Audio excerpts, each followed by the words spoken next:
All right. Another week, another Centre Circle podcast. I'm here with Isaac and Adrian today. Yeah. What's up, then, boys? What's up, man? Bro, that's your last week, man. We're rustling up on the mic, bro.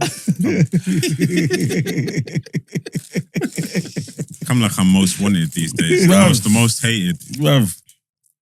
I'm hated in the group chat. Hated in the room. Sorry, listeners. Episode 106. Second to last week of the Premiership season. FA Cup final. The race for the Champions League is ongoing. Is as unsettled as it was last week. Only thing that has been confirmed, as we always knew, was Arsenal are confirmed to be in it, and it looks like they secured second place.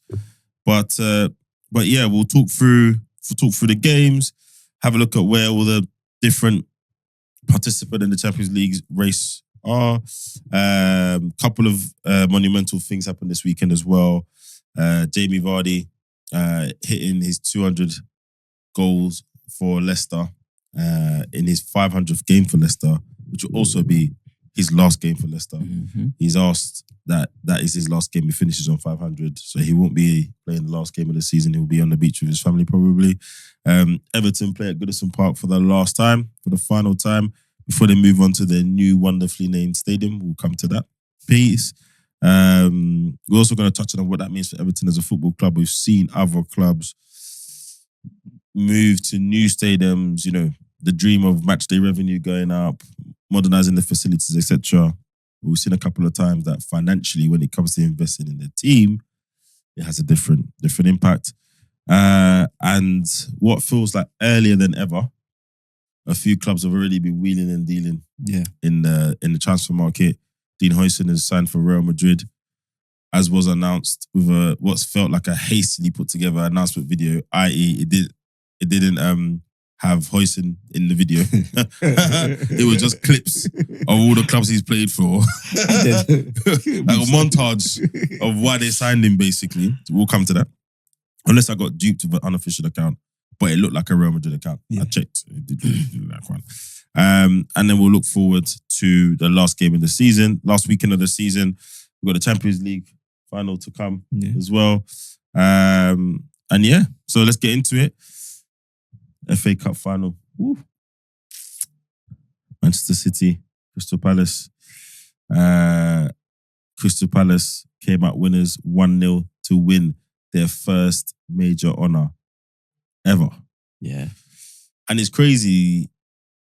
I don't know how many times we've probably seen that in our generation, because by the time, we start watching football, a lot of big clubs have won stuff. Clubs already won stuff and then they've stopped winning stuff again. Yeah. I never saw Forest lift the European trophy, etc. I was a big grown man before I saw Liverpool lift the Premier League, and they'd already won the European League, as it was then 4 times or 5 times, as Graham Souness keeps reminding us. So yeah, it's not often. Was Leicester's FA Cup their first? That wasn't their first major trophy, was it? No. Yeah. So yeah, I don't think we see it often. I mean, Adrian, did you watch the game?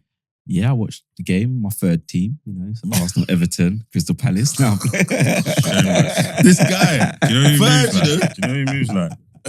Wallo and Gilly. Yeah. That's true. Yeah, that is you two, That is definitely you two. Yes. For everyone that doesn't know the reference, check out $1 Million Worth of Game podcast. Then you'll see the dynamic between my two friends here. Good. Yeah, so I watched the game, and I was like on the edge of my seat, kind of celebrating every tackle, every interception. I was doing the same, I'll be honest. And it looked like, for me, when I was watching it, football inside, it looked like the occasion got to Palace a little bit, because there's times where they could have played and they didn't play. They were just clearing it. But it was a great game, great goalkeeping job. I think Henderson was man of the match for me, even though Muniz was a close second. I think Henderson pulled off 4 or 5 saves. And just enjoyed it. I just enjoyed the beautiful goal, the first goal, or the only goal, should I say. And it just puts a lot of question marks, but good positive question marks. Where do Palace go from here? Innit? Yeah. But it was a good game overall for me. Yeah, I was watching it. I was at a wedding watching it on my phone, enjoying the union of my two friends. But it did feel like Palace came to do the typical thing and concede possession and be organised, but then at the right time, execute their moves. And you saw that in the goal, right? You saw that in the goal. Because that same move, they tried to do it a few times and Henderson kept giving it to City. Yes. You know, they showed the analysis after, go long to Mateta, lay it off, play it sideways, out to the wing. And there's a couple of times I was like, Henderson just, you know, he's hitting it long and it's just going straight to City. Then they get it right. I don't want to say the first time, but one of the times they get it right, and then you see the move, goes out to Munoz, comes back to Eze. So I don't know whether that's what Glasner went, because apparently he told Pep when they beat them early in the season, says, if we meet you again, don't play the system. I've clocked it. Yeah. We will clock it. We'll do this. I mean, he had lost 5-2, so it was interesting he said that. But the thing is, just to that point, if you watch that game, the 5-2 game, City played a certain way, which they went ahead, but they don't have the players to maintain that, right? City's dominance, and not even dominance, City's class came to the fore. And they were able the high level of execution and experience and etc. All of that in the pot, and that all came to the fore, and they just took over. And to that point, you could see in this game, they were like, "Oh, we're not doing that. We know what to expect now. So we're just gonna soak up the pressure and then, you know, attack." And they've got the right players for that. I mean, if you look at Mateta, that transformation. But do you know what? I don't necessarily think it's a transformation of sorts. I think he's always been that player. I just think the managers exactly. And this is a conversation for another time. But it's funny how certain managers and the arrogance or the stubbornness, or maybe just the lack of foresight or understanding of a player, can lead to a player's downfall. In the sense of, it's happened so many times, right? I've got my style of play. I can't do nothing about the players that I have, so I'm just going to try and make you play in my style of play, rather than say, right, what do I have in front of me? Bring the best out of you. And how can I make that work? Yeah. Exactly. Especially when you're at a club where you can't just go out and write a blank check every transfer window. Yeah, exactly. And that's where, for me, those are managers who are what I think are the true essence of managers, right? And as much as Conte gets stick, he's apparently he used to say it all the time. He's like, listen, I'm not interested in the transfer market and all of that, right? I'll tell you the type of player I need, but what's there, I'll work with. We saw him do that with Victor Moses, right? Yeah. Remember? Yeah. Exactly. Everyone thought his career was over, and then he was one of the key components in that formation that Alonso, left wing back. Yeah. Ashley Young to Inter. You know what I mean? So now I'm with it. And I think Glasner's done a great job. I think, and again, I've not watched Mateta enough and looked at his fundamentals, but overall, he's not in the conversation. He's not in enough conversations around transfers for me. I think he is. Well, we're going to touch on to that, right? And I'm not saying that the conversations we have as fans and on the internet is the real transfer conversation, but generally there's no smoke without fire, right? All these guys know people. So I'm surprised there isn't more, if I'm a club mid-table, I've got better tools, say, than Palace, I've got more quality spread around. Mateta could be. Well, I know Rooney was kind of putting it out there. Yeah. He was saying like Arsenal and Man United should be looking at him now, and a couple other teams and etc. But it goes back to this. So to use basketball as a kind of reference point, in basketball they say you have your big market teams, your small market teams, right? Yeah. I think in this regard, your people are looking at Palace like a small market team. Yeah. And how many people have left Palace and gone on to do X, Y, Z? Exactly. So they're thinking, Palace are not really quote unquote sexy, or they're not a team where you want to look at them and go, that's where we want to be plucking our striker from. Or we play this way and we have more of the ball, so I'm not sure he'll be able to do well. Adapt to that, exactly. Whereas, but from time to time, you do get those situations where a player might come into a team and go, he might do what he needs to in that environment, but that doesn't necessarily speak to his whole skill set, right? Because this is the kind of season that got Solanke his move. Exactly. Yeah. Let's be exactly. He's 20. Mateta's 25, 26. Look, if he starts next season at Palace, there's going to be a few clubs. I'm going to be looking at them saying he's had a good 18 months. But mate, and I don't think even in the Olympics, and I don't think it takes a lot relatively a lot of money to get him out there. Yeah. I think you get him out of Palace for 50 million. 50, 60 million. 100%. And I kind of wanted to touch back on like what Gratian's done as well, because like there was a little thing in the formation where he's just getting a real tune out of each player individually. I was like Munoz especially. Like if you saw the play, Munoz was tucking tight with the centre back to act as like a double jump with Haaland, and then as soon as it went out to Doku, he would sprint like you like that, and I was like, all right, this is not just a reactionary. It's actually a tactic that you set up, that you get tight to the striker as soon as it goes out to Doku. But you have to. But then that also speaks to the fact that he knows the kind of players he has 100% at his disposal. If you look at Munoz, that guy is a long distance sprinter. Did you see the goal was chopped off? He moves like a 400-meter sprinter, but he's up and down the whole game. But and that's even like kind of back to the goal he scored, even though it was chalked off. Yeah. He took the shot and reacted first. I was like, what? And he's done a couple of those, like scrambling reacts first, near post. So they've got a good little nucleus there. And actually, before we move on to what their futures could be, let's go back to the match and think about. So we've talked about what Palace did well. City. Yeah. Right? Their confidence is absolutely shot. And I'm not just talking about the players, I'm talking about Guardiola as well. There was a moment where they panned to him and sitting on the bench. Oh, yeah. And he just looked lost. Absolutely. Yeah, I saw it. I think he drank the water, right? Yes. And he like, literally, like he's sitting there thinking, what do I do? What do I have? Like, yeah. What do I do next? Because that's not working. It's I don't know.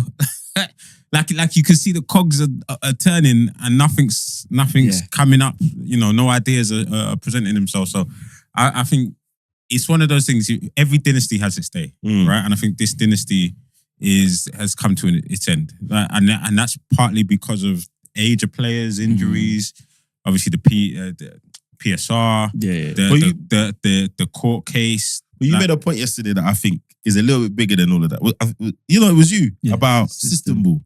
Yeah.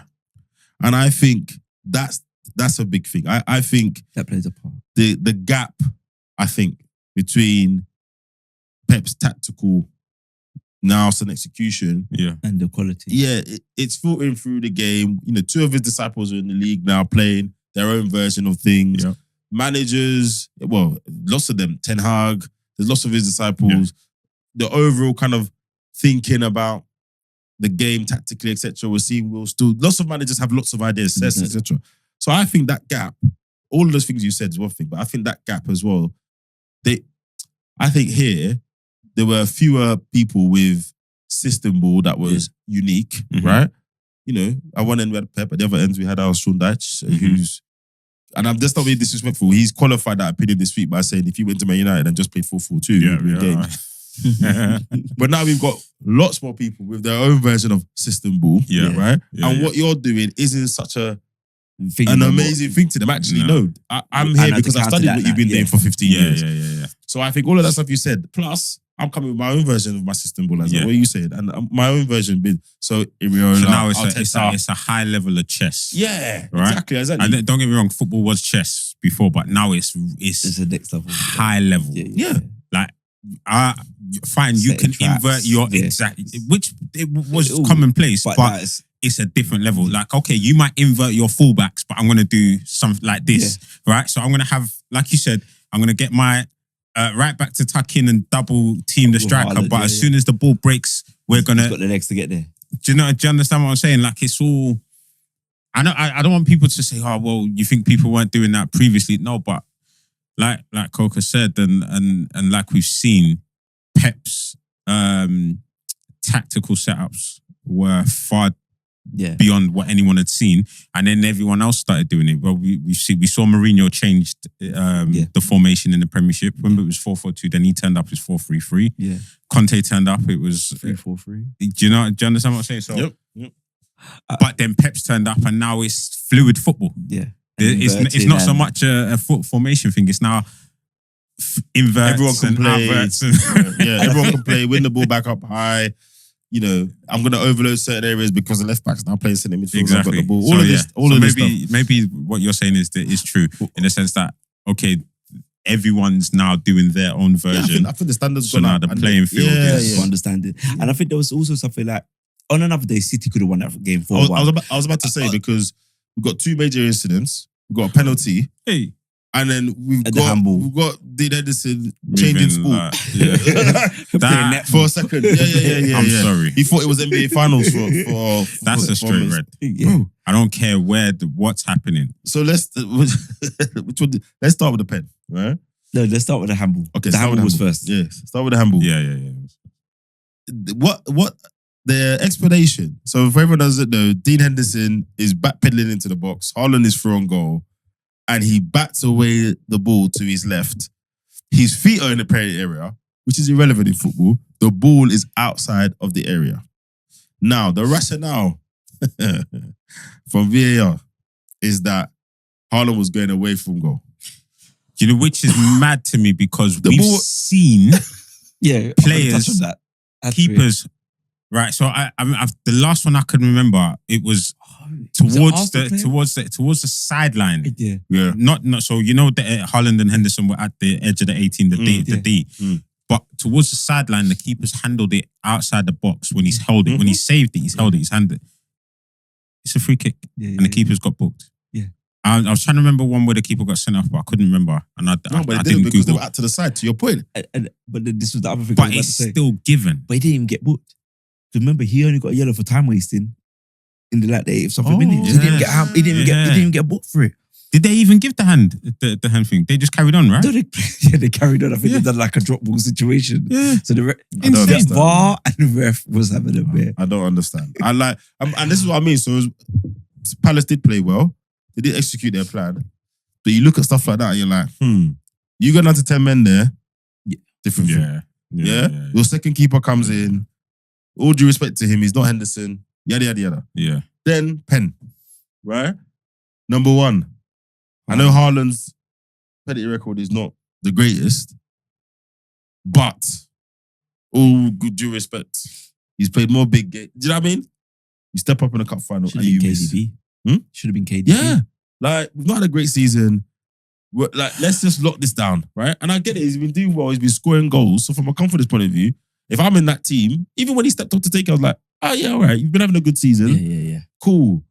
But in hindsight, which is easy to say, bruv, Haaland, if you don't want to take it, they must have penalty taker 1, penalty taker 2, penalty taker 3. My thing is this: a striker in absolute form doesn't give it up.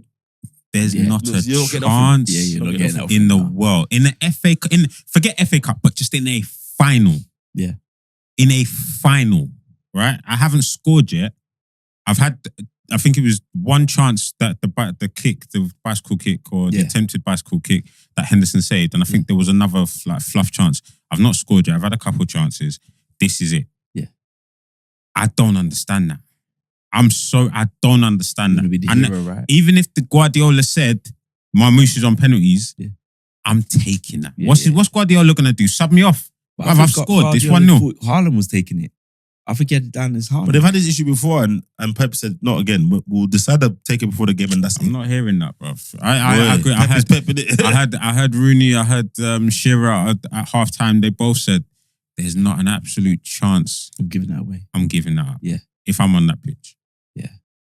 I think after he made that save, right, you know, it reminded me of, remember the Champions League final that Liverpool won? Yeah. And I think Shevchenko had a point blank header or something, and dude, it just stood there. Yeah. And bounced off his arm and went over. Yeah. When he saved that pen, I said, Palace is winning this final. Yeah. Because it was like, there was so many things that happened that he made 3 great saves, and then a pen save. I was like, Palace is winning this final. And that's why you have to just do your job. Yeah. Play your game, basically your plan. So when it feels like that happened, you're not saying, oh, despite that we didn't. You've done your job. You know, their goal wasn't fortunate. Their goal came from an executed pattern of play with the plan. So as much as they played well and City are not at their full powers, football was still doing football yesterday. They got a break with the Henderson piece and the missed penalty. But well played to Palace. You know, you joke about it being second or third team. I think for a lot of South Londoners, Palace, you know, is a loved team. Yeah, you got a soft spot for them. Because of the history, isn't it? Yeah, for the history. you know, players that they brought through. It's the local team, innit? Yeah, it's I went to South school in London Croydon, team. so you know, Palace was around. Lots of people. I even played for a Sunday League team that was called Palace. So just a quick question: Yeah. where's the parade taking place? I don't know. They just said save the date. They did a tweet saying this is the date. Is it from Crystal Palace to Whitgift Centre? Bruv, no. You know what they can do? Yeah, you're taking the piss. I think you can do a little circle, right? I think there's a little loop that goes up through Crystal Palace, Beckenham, 40, and then Crystal Palace. Yeah. Calm. I might go, mate. I might go. Oh, man. But no, it's fantastic. It's great to see. And again, if you be imagine you're a 70-year-old supporter of Palace. Yeah. You've been supporting since you were a kid. This must be amazing. Yeah. Of course. It must be amazing. So but again, this all speaks to the magic of the FA Cup, right? Exactly. And why we need to bring it back. And when I say bring it back, I'm talking about we know. Disrespect. You know what you mean? The absolute spectacle and event that the FA Cup was. The right? FA Cup. The FA need to respect the FA Cup. You knew when it was FA Cup day. Yeah. The build up to the FA Cup, it was it's adverts all week. They were talking but about then they it. used to start from like 11, 12 midday. Yeah. It was BBC. The whole video footage of their journey to the final. You'll be seeing the captain's grand game interviewed. But to be fair, don't you think that's more to do with we ain't got the patience for it anymore? So what I mean by that, like, football highlights now are 3 minutes long. Yeah, but Match of the Day still has a big following, bro. I hear that. And it's an but hour and a half. It's like you said, they're doing everything in an hour before the game now. I think if it was the BBC doing it, I think they could go back to those days. But God, bring it back. I'm not imagining it. But when it was FA Cup week, there was no other games that weekend. No. I knew it. I was arguing with someone yesterday. I knew it. No. It was just FA Cup weekend and that was it. And then the week after will be Champions League. Yeah. Listen, I remember sitting down. Do you remember the white suits, the cream boy? Was it? Yeah. I remember that was sitting down. Man United? Yeah, versus Liverpool. Versus Liverpool, 1-0. Yeah. And I remember my mum dropped me off to my nan's and I sat there in front of the TV from like 1 p.m. Maybe even midday. Interviews. Just interviews. The matches before the journey to the final. Watching them come out in their suits. Walk around. Then the FA Cup song. Little mini documentaries. Yeah. Oh, this guy owned the chip shop across the road from Anfield, blah, blah, blah. He's making a trip down with his friends. And come to the store. All these players come to the chip shop to order their chip. Yeah. It was a whole spectacle. They need to bring that back, man. Ethel. She's 92. No, it's true. They need to bring that back. And briefly, before we move on, look, these are the kind of things that are bittersweet for clubs, right? Because, you know, we've pointed out a lot of Palace's top performance, which means there's some analysts somewhere marking up transfer targets. When they have their meeting June the 1st, some of these names are going to be on there. Munoz, Gay, Eze, Mateta. So there's the flip side to this now. We knew a couple of clubs were after Gay last summer. What, Newcastle and Chelsea with him going back to Chelsea. Eze has been talked about as a transfer target for ages. He could. Spurs could do him. I think we talked about it before. And Mateta, people are not talking about it. And it's not just the Premiership, man. There's teams in Europe that could do with him. I could see him now. If you are, I can't believe I forgot his name. Steve Parish? Yeah. Yes. What are you doing, man? I've got a big trading center that costs a lot of money. We've done well. Do you hold out, double down, play hardball, and if someone comes in with a crazy offer, you let someone go, and then you build on this team. You don't sell your crown jewels. So what's in his favour now is they've got European football. Yeah. Right? So, in a sense, they're in the Europa League now, isn't it? Yeah. They've got European ball. Yeah. So, it's in a sense, that's a bargaining chip, right? That's an advantage. Yeah. Because now he's like, I either hold on to the players I've got and try to wheel and deal and bring something in, i.e. squad depth, to help us maintain a challenge in Europe and also not fall off crazily in the league, right? Or, like you said, I stand firm and hold off and drive up the price of, I'm just going to throw Gay out because I think he'll probably be the one to leave. I was literally thinking that. I think if I sell anybody, I sell Gay, not because it's easy to replace him or anything, but you sell Gay because I think it's relatively easier to cover that situation. To go and recruit and get a decent defender. Attacking players right now they're not a dime a dozen. Yeah, they're not. So and also there was the interest. There was solid interest. Yeah. in the last 2 windows. Yeah. We almost let him It's go. 60 million you get. Because remember, everyone was like, everyone was questioning when they let go of Anderson. Annalise. Yeah. And then they brought in Lacroix. Yeah, Yeah. Lacroix's been good. He's just grown. But do you understand what I'm saying? So there's guaranteed interest. I know we can get rid of him. Yeah. Now the price tag is higher because we've got European ball and we need to keep him. Yeah. And to that aspect, take that money and then try and reinvest within the squad. And you know what? Now with Europe, there's probably a platform for Nketiah to now, because I think Glasgow might have to change how he plays in Europe and second season, all of this stuff. So you're right. I think you let go of a Gay. Bring in another centre back. Yeah, I think he might have to let go. If I'm as his agent, we're having a sensible conversation. Say, bro, we'll do respect. We're not doing Zaha part 2 in it. Yeah. He's at a certain place. England's calling. This guy needs to, Maybe it's not the worst thing as they can do is sign a mad contract. Yeah, I think he can sign another contract, like a 2-year extension, but not mad with a release clause. But yeah, not mad wages. Not mad wages. Not that's mad what wages. killed Zaha. Yeah. Let's be honest. That No one was going to pay. No one was going to pay Zaha that amount, especially of money. them times. Yeah. So just to add, because his other main job then is, I don't know how long Gladstone's got left. Yeah, because that other clubs want him as well. Well, clubs want him as well. Apparently, Tottenham are saying Tottenham Hotspurs. So if I was him, I wouldn't go to Spurs. That's what I said, but I would not go to Spurs. Adrian was telling me in one of our WhatsApp groups that I'm not looking at it the right way. I can understand why he would. Why? He would Okay, accept explain it. Just because bigger stadium, better facilities, and bigger attraction. Yeah. Not really. And he's going to have more to work It's not with. a bigger attraction. Not right now. Not you're looking at aesthetically in terms of where they are in the league, but when you look at it, But that as matters, an entire, though. no, I hear you. But But as as a an entire professional, package, they're more set up to sustain European football. You only go there if you want money right now. on paper, Because- is that squad better than what he's got now? On paper. No. Yeah. I'd say yeah. With additions, it would be. I'm with Isaac. I think it might be. What? Tottenham? Nah, you know, It's not. It's not. It's not. I'll be a hypocrite if I say it is. I'm being real. It's not. You know why? You see, when they just said that, I just tried to do a quick 11v11, yeah? Lacroix and Van der Ven together, yeah? I'm not having Romero. I'm going to I get don't past have it. Romero I'm not on it, yeah? Okay. Right back, Spence. Or Munoz. Munoz, bro. Yeah. Yeah, Okay. Munoz, bro. Munoz has got defensive deficiencies. I think Spencer's a better defender. Yeah. Munoz is a better Sorry, attacker. think that's the Gay system? and Van der Ven. Sorry. I'll take Gay over Lacroix. Okay. Gay, Van der Ven. Sorry. Go on. Left back. Who's Udogie. Tarek Mitchell or Doggy? Doggy. Oh, you doggy, bro. Doggy. Yeah. Okay. So So you're midfield. saying you Doggy, Gay, Van der Ven, And Munoz. and you say Munoz Yeah. for his attacking ability. we're already, not what, 3-1? because of defensive. Both. No, Spencer's a better defender. No, I don't think it's. I think it's a system thing why Munoz looks. No, it's fair. It's fair.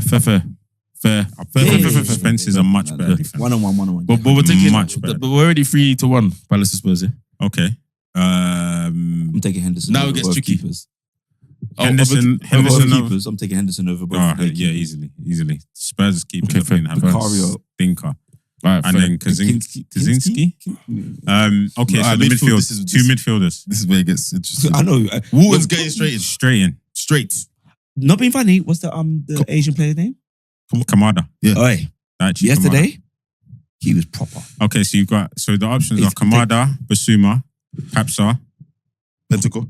Bentancur, Yeah, over them. The only one I'm not having. Will Hughes. The only one I'm not having is Bergvall. I'm having Bergvall over. I'm having Basuma as well. In the squad. He's not going to start over the Palace ones. Okay, but who's starting next to Wharton? Bergvall. No. Don't say Bergvall in the centre of the park. Bentacle. You're me. sick, brother. For me. I don't know why you got this thing for him. You know, But I think he's a good player. he's not. Oh, But he's a good I think player. he's a good Who starts player. for you? he's not. I think he's a good player. You- I think it's Walton and Bentacle. For me, it's Bergvall and Bentancur. I'm not Bergvall and Walton. All right, you start on the right. Because this is where the system kind of starts. The system kind of. Kulusevski, bro. Yeah. He gets into both teams. Easy. Yeah. He does. What are the options? Sarr. So, Ismail Assar. yeah. No, don't get me wrong. It's not a big gap, but Not a massive gap, but because actually produced this season in that team. Okay. All right. Left wing, Son or Eze. Eze. He's playing 10 now. Okay. So you want Eze in the 10? Yeah, what is it in the 10? So one striker. So he's playing on the left. It was Son or... What's that other wide forward? What's his name? Can we go to transfer market? We could go to transfer market. But who's Let's leave it hold who's the youngster? Who's the youngster that they brought in from Burnley? Oh, Odegaard. Is Odegaard? Yeah. Yeah, Wilson Odegaard. Just. All right, fine. Up front, front. Mateta. Mateta, straight away. Or Solanke. No, Mateta. Or Richarlison. But brother, stop being So to Isaac's point then, on paper, he's probably got a better squad now. But it's a fair challenge. Okay, let me just land my point. Let me just land my point in the sense of I wish I defended my point like this because I didn't. If you go to Spurs now, Yeah. let's just say they don't win the Europa League final, Yep. right? So you've got no European ball next season. You finish 17th or 16th in the league, whichever you end up. Wait, hold on. Your squad, like Son's on his way out. He's not the same player he used to be. Richarlison needs to get shipped out. You've got a cleaner. You need a keeper because the keepers you have are poor. Yeah. Romero's leaving apparently as well. Romero definitely wants out. They're not missing. He can go to Atletico Madrid and slot right in. Yeah, and live a wonderful life. Yeah. So you essentially got a squad build. You've got a chairman who's known for not spending. But he has spent. No, but not spending at the level you would need him to spend. What, on one? When was the last time he spent like that? Was the fact? Remember that summer of madness when he brought in five players with the Bale money? Yeah, Gareth Bale money. What you say is PTSD from that? Yeah. hold on, but that's not fair. No, but I haven't finished landing my point though. Yeah, let him finish, man.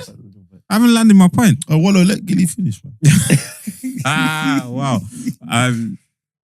So why would you leave a team that's in the ascendancy? You've already laid your groundwork. Hold on. You've already laid your groundwork. You've now got European ball with that team. It's very likely that you're going to be able to retain a large proportion of your key players moving into the next season. Why would you then walk away from that to then rebuild with another team? Apart from money.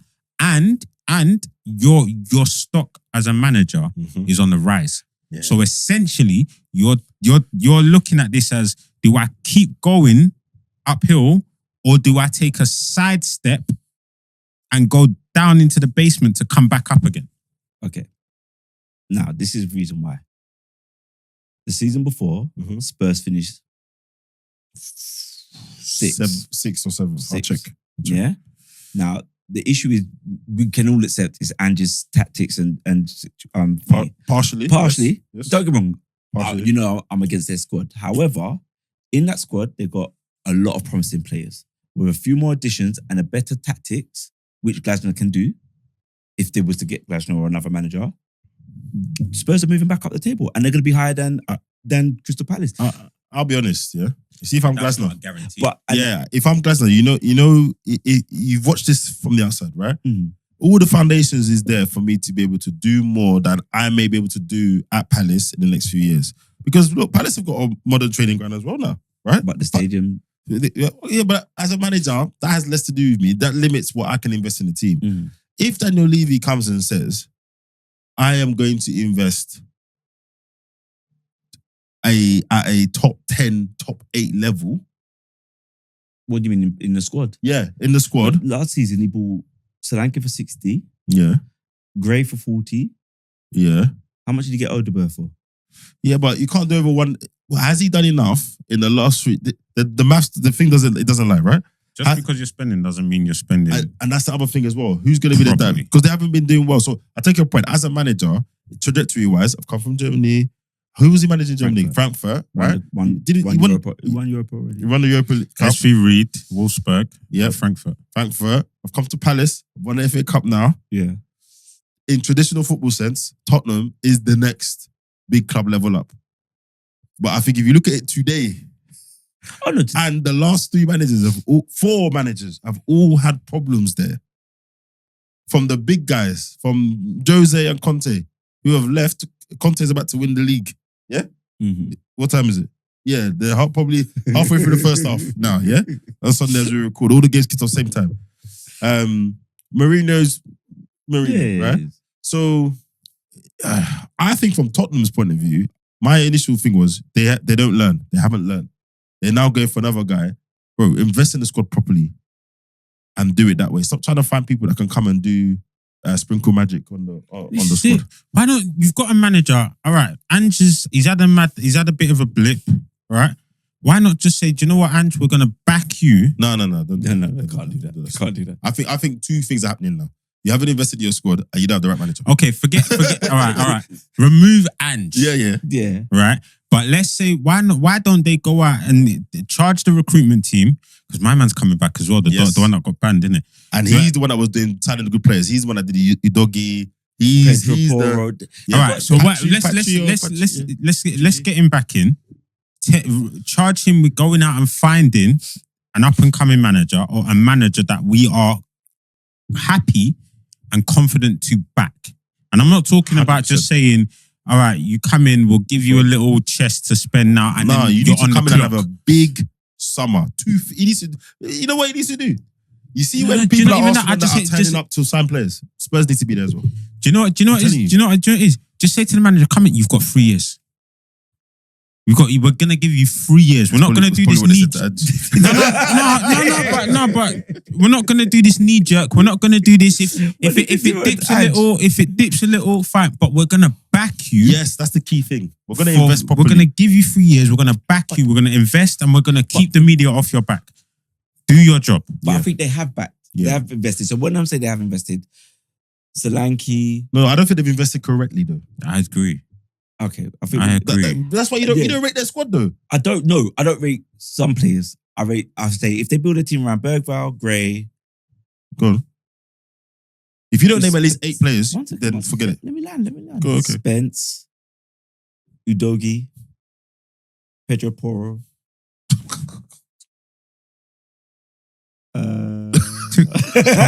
But 5 is the core, right? He's telling me they've invested and he's naming 5 players out of a 25 man. That's for all teams. You have a core 5 and then you work around that. No, get out of there. So you have a core 5 and you work around that. The root cause of the problem, I don't think Ange is of the level, personally. Yeah. But even if you go and get Glass now. Do you know I think that's mad though? Because his first 10 games he come in and they were flowing. But you know, it was unknown, innit? It was unknown football. Get out of it. Yeah, that's what happens. When it's unknown football, when it's unknown football, you can catch teams out. All those rooms of analysts just drew some lines on the board. And the ball gets to hit. Look at the gap here. Look at the gap here. Just put the ball in that space. We've got him. And the manager would say, all right, let's sit 5 yards. Have you seen those behind the scenes? No, I saw one with Liverpool. There's about 8, 9 guys in the analyst room, you know. There's so many of them. And they figured out quickly. Nothing. He's not even tweaking anything. Come on, man. Yeah. And then when you haven't invested, things like injuries hit you even harder. Yeah. Etc. So the normal football stuff hits you and hits you hard. So I look, if you're Glasner going to manage a historic club like Tottenham, that is the next step up. It is the biggest club so far. Let's keep it facts, right? So it would be tempting. I just think if he just takes a look around now, I hold off. No, hold off. The conversations just need to be, okay, that director of football's coming back. What's the investment looking like? And I think those guys have them. That's why they get upset when they get into a club and then it doesn't happen. Because that's not what we discussed. And also, he's not stuck to the Premier League. There's jobs coming up all over Europe. Yeah. Actually, do it again with Palace. The only thing I'm going to say is, though, I don't know how much Palace can invest. So that whole, playing midweek, playing in the league thing, it stretches your squad, man. And Palace not have that piece. And that's why they can't afford to let certain players go. Yeah. At best, they let 1 or 2 key players go and get as much as you can. Maximize your potential earning and then reinvest that. Akin to Bale leaving and then taking that money. I'm not saying they're going to get 100 mil for one player, but you know what? Take the money you get they're 12th now. And reinvest that. They're 12th now. Obviously, they got 2 games to play. So they're not even top half, right? And then you're going to throw your league in it. So if I'm Glasner, thanks guys. I know the limitations. It's Tottenham now. It's a different thing. Blah blah blah blah. Anyway, and I'm just saying, for me, my last bit. I think him going to Tottenham is akin to Ruud van Nistelrooy going to Leicester. It's too soon. I think you need to step and just survey the landscape. I think he's earned the right to go to a Tottenham-sized club. I just think Tottenham situation now and how they're doing everything is not Frankfurt. It's not the Frankfurt.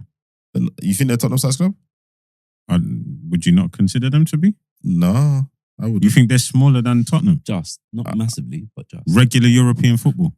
That's a fair point. This goes back to what's a big club. All right, they're not challenging for the league, the Bundesliga, but consistently. Never Spurs have challenged once.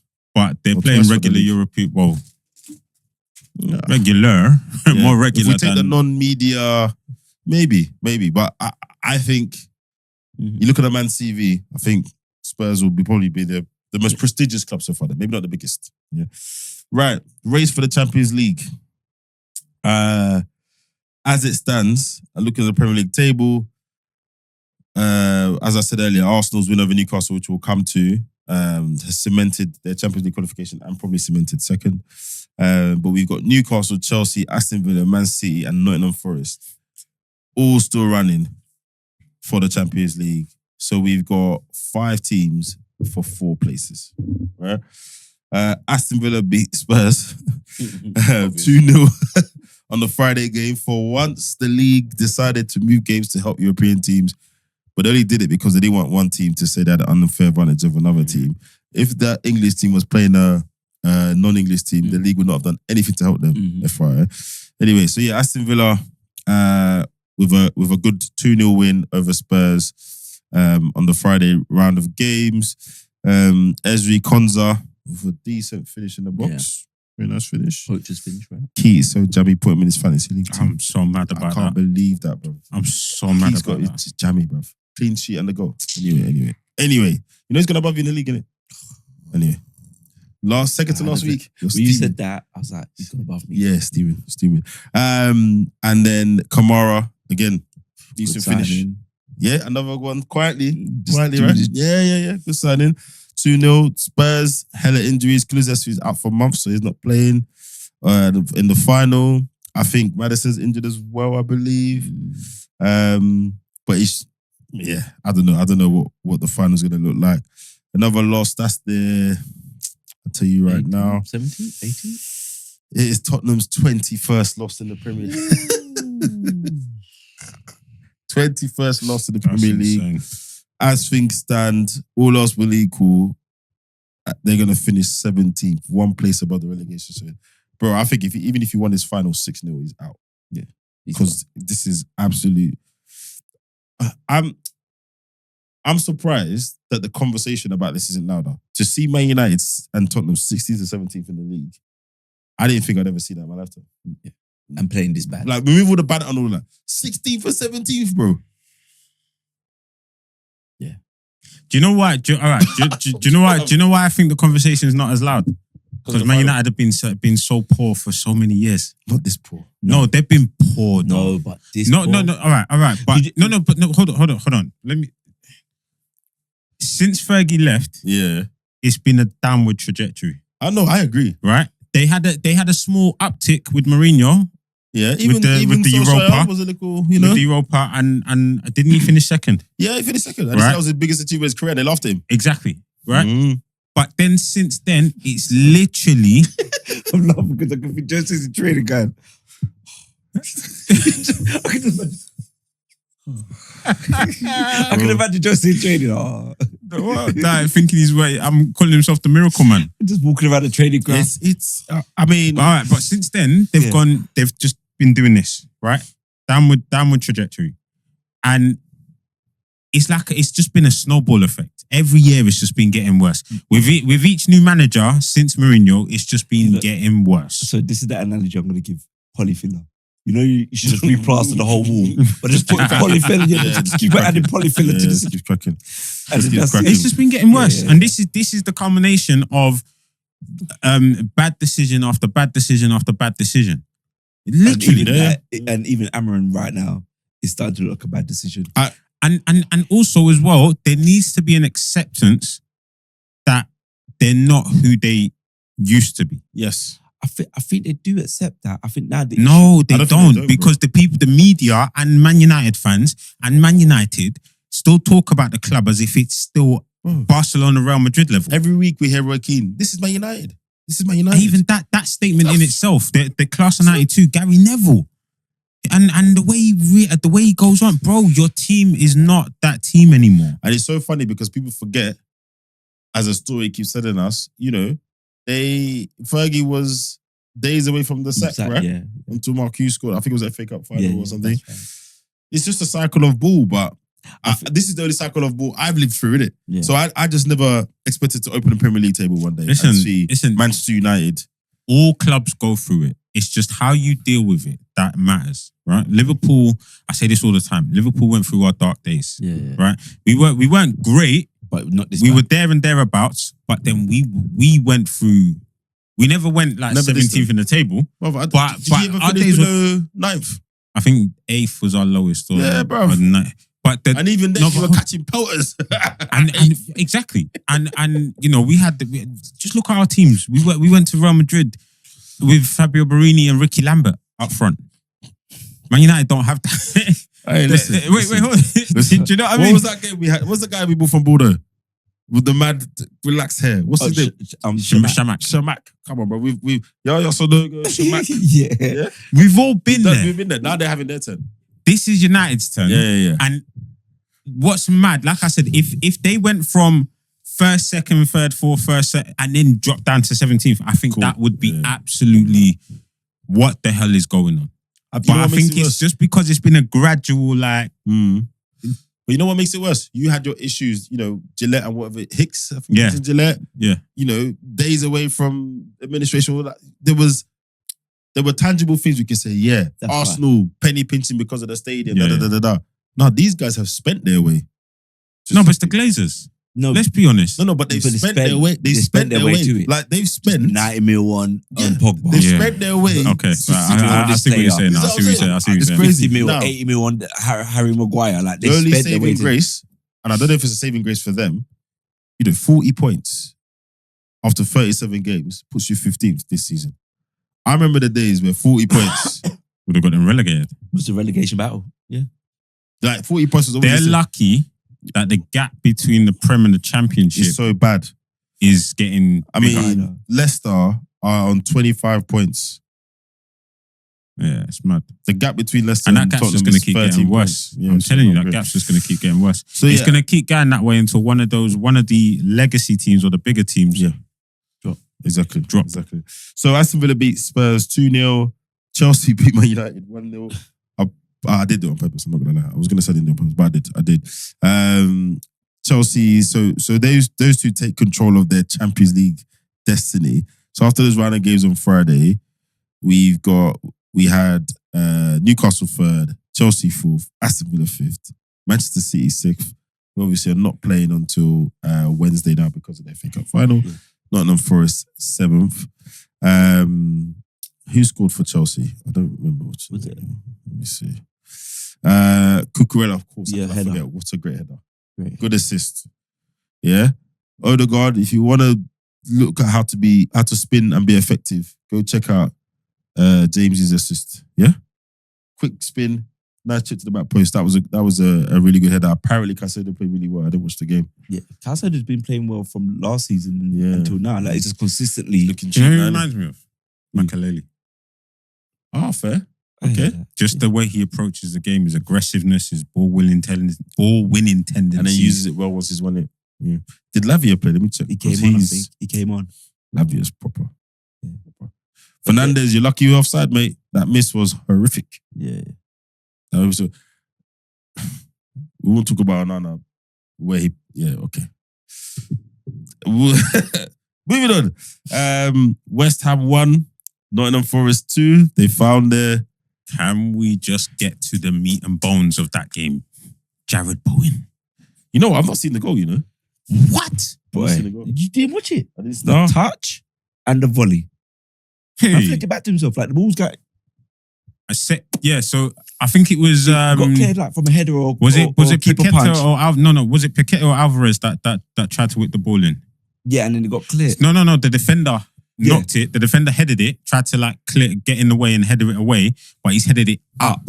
Yeah, and then Bowen with the outside of his left foot boot flicked it. He's flicked it straight up in the air and then just wanged it into the top corner, left foot. Wow. I can't. How long has he got left in his contract? I don't know. And that was what he's one of the people I was going to bring up again. He ain't leaving. I don't hear He ain't leaving. You don't think so? Nah, he's another Mark Noble. He ain't leaving. I think he can leave. Nah, I don't think he will. Not being funny, he have a better output than Savinho and. No, but I get that, but I think he's City, Bowen to City. No, that'll never happen. What I said, a better output. I know, but that will never happen. Savinho some time, man. I mean, some players. No, don't get me wrong. I'm not saying he's not gonna come good. I'm just saying for next season, he would have a better output. Some players, listen, even Newcastle could do it. When they land in that spot and they look good, he ain't leaving. Yeah, he's the captain. Yeah, he's their star player. They'll just bump in David Gold or whoever it is. They'll just give him a new contract. Yeah, because he was on big money there. Wages. Antonio was on decent money there, wasn't he? Remember, he had his good season. He ain't going anywhere. So they'll give him some. They'll give him some decent money. I mean, West Ham. Anyway, Mr. Potter. I think after Chelsea and everything, this is a reputation saving job or reputation solidifying. I think he's got a little rope, hasn't he? Because who he took over from, I think the squad's confidence and morale was low. And I think he's got the whole summer to build it up. I don't think he survives next season. I don't think so. But I think he's got a rope. He's got a bit of rope. So I'm not saying you're not right, but yeah. Well, so Forest win 2-1. Morgan Gibbs-White got gifted a goal. And then Milenkovic scores on the 61st minute. He's in my fantasy team. Lovely job. Before Jared Bowen scores this worldie that Isaac and Adrian are talking about that I've not seen. So that puts Forest, who have been on a bit of a bad run, puts Forest back in the conversation. I still don't think it's in there. Well, it is in their hands now. So they play Chelsea next week, last game. Oh, yeah. They beat Chelsea. They're in, by my calculations. So they're 7th now after that win. 65 points. Man City has 65 points with a game in hand. No. Because they would also need Villa and City to. No, because it's 5th. Well, I'm just thinking about Nottingham Forest getting to Europe. Yeah, they're in Europe. Not Champions League. They're in Europe. They're in 7th. Yeah, but I mean Champions League and Europa League. not Europa. Because not conference, no. They don't want that, bro. No. Chelsea could do it because they basically had two teams. Yeah. Forest ain't got 2 teams. Yeah. So when you're traveling to places I can't pronounce on a Thursday, the strain is different. Yeah. The strain they'll be happy. Obviously, Forest have been in Europe for years, but so I think yeah, they got to beat Chelsea next week to get into one of those two, and then someone has to drop out. But yeah, City got a game in hand, playing the week. Everyone else is on 37 points. It's a bit tricky. And then obviously we had the Arsenal-Newcastle game today. Arsenal needed 1 point to solidify Champions League, full stop, whatever position they finished in. And they needed a win to effectively be uncatchable. I can't see a scenario where anyone catches them now. Who? Arsenal. Because they're 5 points. They can't be taken. So they're 5 points clear. Yep. So Arsenal won 1-0. Declan Rice with a nice finish from the edge of the box. Yeah. Very good. Not much to say about this game, to be honest. Arsenal were moving the ball way too slowly, attacking too slowly. You know the other thing is predictable. All the stuff I've been saying for the last 2 months.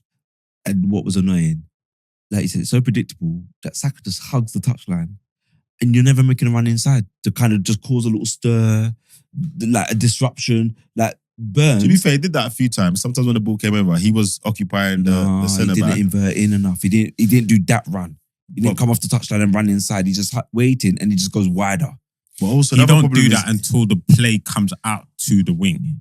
Then you start to see him get active. It's the same players. If I'm Newcastle and I've beat you 3 times, I know what's happening. Yeah. Mix it up a bit. Yeah. Again, Ranieri must be injured. He must be. Yeah. Just throw him on. Yeah. So yeah, I think, do you know as well? I think Callum Wilson looked so laboured today. he hasn't. No, I get that, but I get that, and I understand that. I understand that, but you could see the difference between him and Isaac. Yeah, of course. No, but come on, man. No, I know what you're saying. Like you understand what I'm not saying. I'm not a slight against him. I'm just saying the way that Newcastle's have set when up. I speak of Wilson, they need. I'm mad. Cool. I'm glad someone else is saying it. They need someone that's going to be mobile. And all those injuries take a toll on you, man. They take a toll. He's been injured a lot this season. Yeah. Every time, but they take a toll on him. Do you know what? For a player like Callum Wilson, I think he'd be good for a team coming up or a team that's going to be in and around. You know who's contract over? Wolves. Oh man, nah. You said you Wolves are looking to get in the second. So. Nah, they've got Strun Larson. That's pointless. So if we look at the fixtures for next week, yeah, give me your predictions. So Villa have got Man United away. Villa win. Chelsea, Forest. Two unpredictable teams. You don't know what Chelsea's going to turn up. On form right now, though, you got to go Chelsea, haven't you? I see a draw. Really? Yeah, I think. This is draw Chelsea in Champions League then. Man City, Fulham. Man City away to Fulham. I don't know, you know. I don't know either, mate. Fulham's got no chance in Europe, though, have they? No, but Man City are playing Bournemouth at home on Wednesday. They want the win. Man City are playing Bournemouth at home on Wednesday. That's their game in hand. Mm. So, and if they win that, they are up to third. Yeah, then they're up to third. And then who else is left? That's it. That's the remaining games that are decision kind of makers. So what we're going with, we're basically saying we don't fancy Forest to make Champions League. Basically. As it stands now. Yeah. Right now, Man City in Europa League. And beating Bournemouth's not a given. And Donny Raiola. So out of the 3 places left, they're not small boys. Are we saying Man City have got to play Bournemouth on Wednesday and Fulham away on Sunday? If they win those 2 games, they'll have 68 points. Oi. No, if they win those 2 games, they'll have 71 points. So they'll have 71 points. So it's in their hands. So who are we backing for the remaining 3 places out of Newcastle, Chelsea, Aston Villa, Man City, and Nottingham Forest? I'm saying City, Newcastle, Chelsea. Oh, you're expecting Villa to drop out? Yeah. I'm saying Villa staying in. Villa, Newcastle, Chelsea. Villa got Man United away though. Man United, yeah. So they're gonna win. It's not a given. It's Man United. Mm-hmm. Could be a draw. Let's just look at Man this. United win that Europa League final. There you go. Aston Villa winning 100%. You think what? They're man on the beach, bruv. Who else? On the beach. Oh, yeah, season's done, isn't it? Done. We've won our trophy. If they lose, Bruno's gonna play like Messi and Ronaldo combined.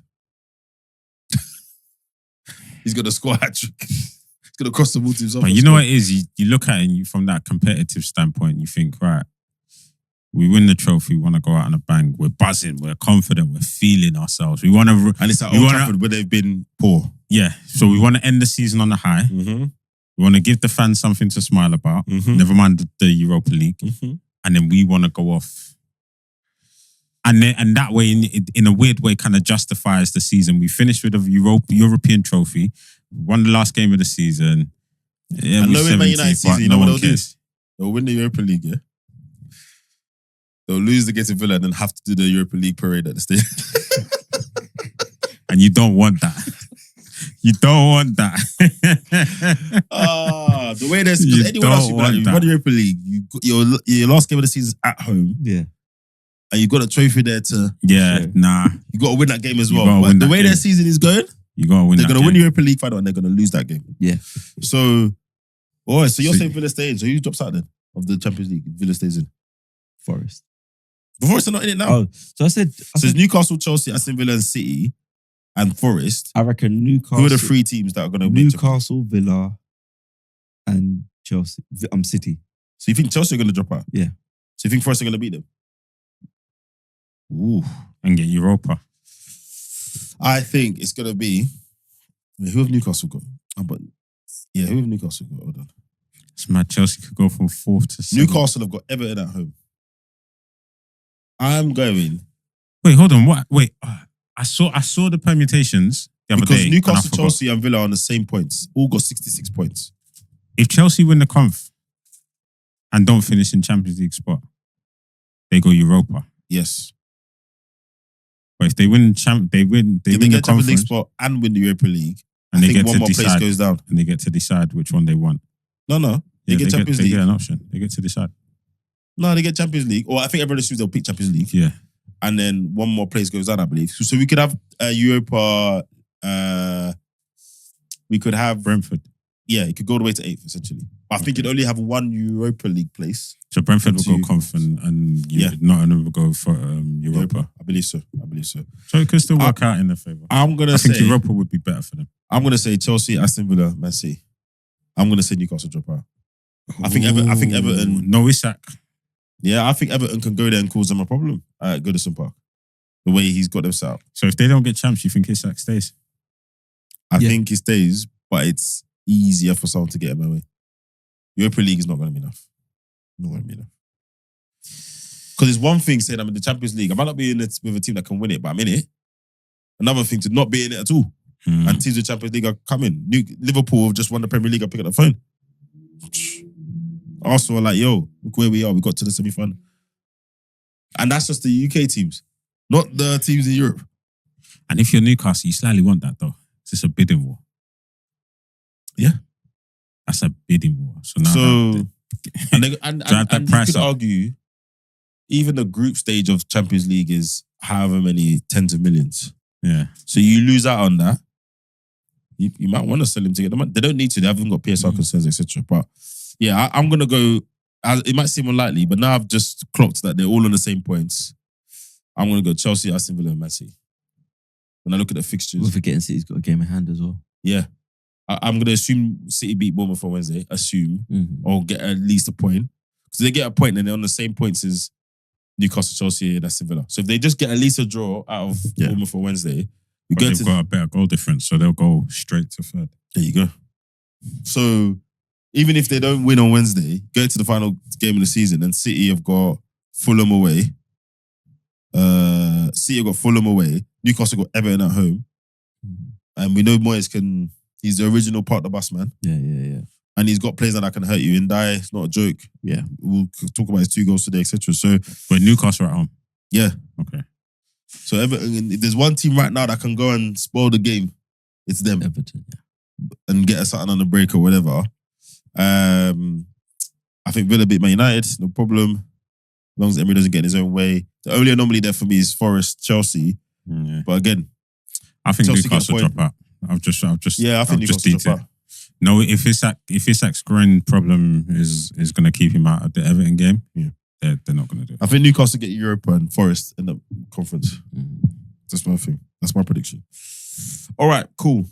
Let me get his full name. Yeah, because he deserves it today. And I'm going to look now. That is his full name. 3 names. Jamie Richard Vardy. Yeah? Has played his last game for Leicester today. To be clear, he's not retiring from football. He's just leaving Leicester. A career that started at Stockbridge Park Steels. I don't even know where that is. Right? Played 4 years there, 40 goals in 88 league appearances. Then he went to Halifax Town, spent a year there, 26 goals in 37 league appearances. Then he went to Fleetwood Town, spent a year there, 31 goals in 36 league appearances. Leicester said, all right, come true, bro. 2012 to 2025. And I'm going to do all appearances for this. He scored 200 goals in 500 appearances. And I think he got 55 assists. So he's Leicester's 3rd highest appearances with 500 appearances. 3rd highest Leicester scorer in history. Where do you think his goals put him in Prem scorer list of all time? 8th, 7th. No. You've gone too fast. 7th. Bruv. No, he's just outside, right? It was a 10. Okay. He's higher than I thought he was, but he's not in the top 10. I'll give you that. Just outside, right? I don't know. You tell me. 13th? He's 14th. 145 Prem goals. So for me, the stat there is... the answer. That's why I didn't say anything. He scored more goals for Leicester in the Prem than outside of it. When you consider how long he played for them before they actually go in the Prem. And late starter as well. Yeah. He's had a great career. Like I said, I don't want to talk about like his retirement from the game, but what a career. Won the Premier League with Leicester. Legend. Him and Mahrez that season. I mean, that team was... The way that team was set up, it was set up for him to just destroy. And you know the saying, speed kills. When he was at his peak, his speed was. Oh, but you know what it was? It was dangerous. It was also some of his finishes. Do you remember that volley he scored? Liverpool, yeah. Was it against Liverpool? Yeah, it was against Liverpool. It reminded me of the Suarez volley against Norwich. Yeah. Was it Mahrez that put it across it? Or was it... I just remember it went down the line. Brighton or someone. He ran down the line and just... I was like, oh. Then he broke Van Nistelrooy's record of consecutive 13 goals in a row. Yeah. In the games in a row. Mate, what a career. What an absolute career. Again, another guy dangerous, who... Man. When you talk about his Prem career like that, right, and the goals and the way we talk about it, did that reflect in his international career? I have to say no. Now, there might be legitimate reasons for it. No, I think he was treated unfairly, man. And I think name brand people go in front of him. Yeah, the whole England and the way the teams are picked. If you're not, again, small market, big market. Yeah, if you're not a big market, they said you're playing in Charlotte. We're not interested. Yeah, if you're not if you're not marketable, if you're not a brand, you're not. And it's also like the rumors, right? Like 2 cans of Red Bull. Is it? What's the? It wasn't even a rumor. I'm sure he said it in an interview. Is it like? Is it snus? Snus? Oh yeah, the tobacco thing. Like, but I mean, come on. And we're not saying Vardy was like absolute world level, but if in his peak he should have played way more games. He done his job, no, but at his peak, I mean, he played 26. How many goals did he get in CL? Good question. Let me check. But look, overall, I think. I don't blame him, man. I hope it's not the last we see of Jamie Vardy in the Prem. Obviously, he's on the older side of life at the moment, but I don't think another Prem club takes him. But Wolves, they're saying Wolves wanted him. Nah. If Wolves lose Cunha, I see them taking him. Nah. He only scored 4 goals in the Champions League.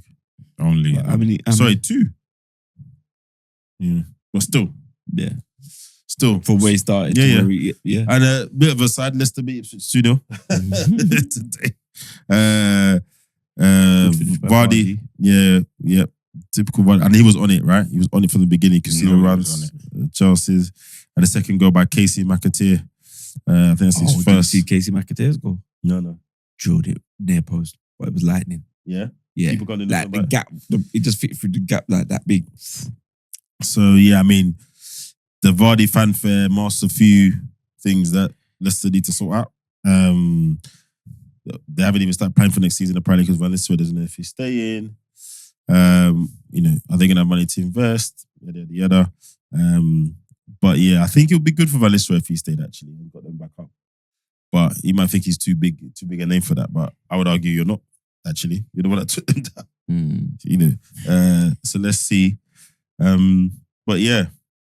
Any final words on Jamie Vardy? Wait, where should he go? I would like to see him stay in the Prem and help out a team. Yeah, but who?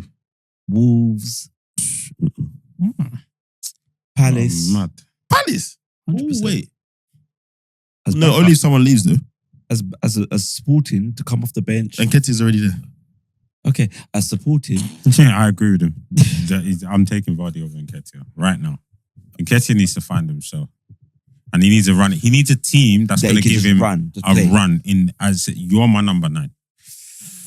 Fair enough. So Palace, he'd go there and be the highest straight away. Mm-hmm.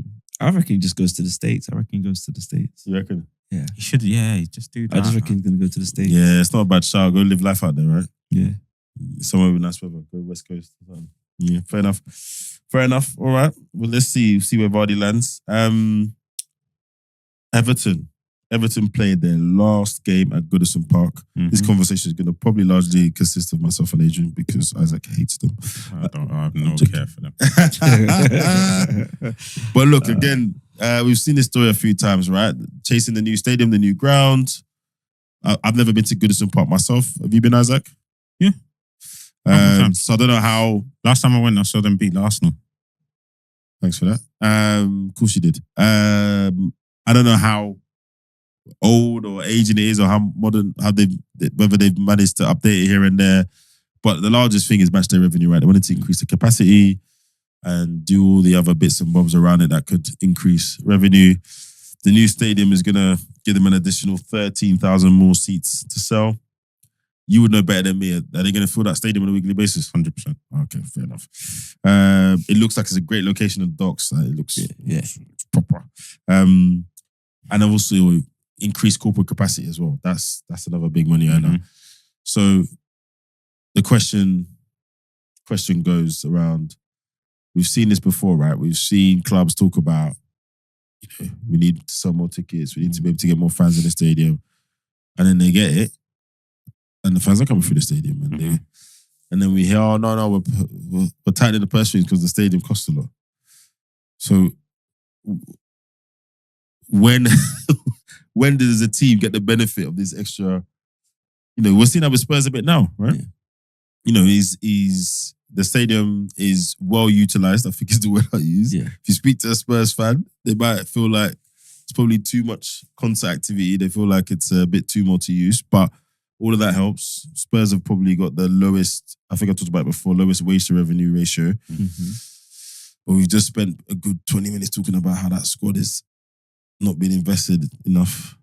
Everton do need some surgery. Do you see it as a more of a medium to long-term thing, or do you think we'll start seeing benefit? They just got new owners as well who are well capitalized, I think is the word I'll use. They have got deep pockets. It all depends on the appetite of the owners. Yeah, I agree. Right? I mean, if they're hungry and want to see immediate returns, then they're going to have to invest immediately. And then maybe look to see the revenue return from the stadium down the line. It's not going to return immediately. Yeah. I'll have to look into how they financed this stadium, but I'm pretty sure when the owners came in, they kind of got rid of the debt. Yeah. And they said that they were moving into the new stadium debt-free, essentially. Yes, yeah. £800 million so investment. It will take a while for match day revenue to obviously start to build, but it looks like again, like I said, it will all depend on the appetite of the owners, and if they look to invest immediately and then get their money back down the line, then we probably might see some immediate uptick. And then we don't need to go crazy. We don't need to see £100 million players. No, that's the thing. It won't be that, but it'll be quite players of a quality that will kind of secure, or you'd hope would secure mid-table. Yeah, well, Europe needs to be there next. Yeah. And I think the thing for them as well, it's not like Arsenal or Tottenham where they're trying to compete still. Yeah. And keep a good squad. Yeah. Actually, they don't need to do no trimming. They just need to do adding. Yeah. And for the next 3 years, let's not be in a relegation battle. Yeah. And at the moment, the way that the gulf between the Championship and the Prem, I don't think that's a huge struggle for them. Fair. So I think they're going to be okay. I think. So the effective is they just need to look forward and start swimming in the same waters as, I don't know, the Fulhams, the Brentfords, etc. Which, if you look at their squad now, they're probably 80 million, 100 million away from. Yeah. 100, today's prices, sorry, let me rephrase that. 150 million, I reckon. 3 or 4 good players. Because a good player now is 40 million. A decent player now is 50 million. Let's look at that. Let's just lay out their starting first 11. Pickford in goal. You think Pickford is the guy to stay? Yeah, he's Mark Nolan at Everton. Okay. The centre-backs, Tarkowski and Braithwaite. Stand that guy. Right. Which one? Oh, no, it's me neither. Right back. They got a new. Is it Gardner? Seamus Coleman still playing. Yeah, he's going. Yeah. Ashley Young going. He got released. Yeah, Ashley Young got released. James Garner. Yeah. Left back is Makalenko. Mikalenko. No, they got another left back, haven't they? I think it begins with P. Nathan Patterson. Okay. I think Patterson's the new left. Or is he left wing Patterson?